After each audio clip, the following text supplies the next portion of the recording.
સુરતમાં કાપડના વેપારીઓ સાથે છેતરપિંડીના કેસમાં કાર્યવાહી 27 લાખની છેતરપિંડીના કેસમાં કાપડ દલાલ પોલીસ પકડમાં આરોપી મયુર જગદીશ શેઠની પોલીસે ધરપકડ કરી માલની ખરીદી કર્યા બાદ રૂપિયા ન ચૂકવતા છેતરપિંડી કરી હતી ઇકો સેલે ફરિયાદના આધારે આરોપીની ધરપકડ કરી લીધી છે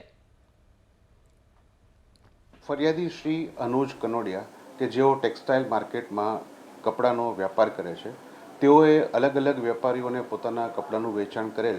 અને તે વેચાણ પેટે આરોપીઓ તરફથી તેઓને રકમ પરત નહીં મળતા તેઓએ ઇકોસેલમાં ડીસીબીમાં ગુનો નોંધાવેલ અને એ ગુનાના કામે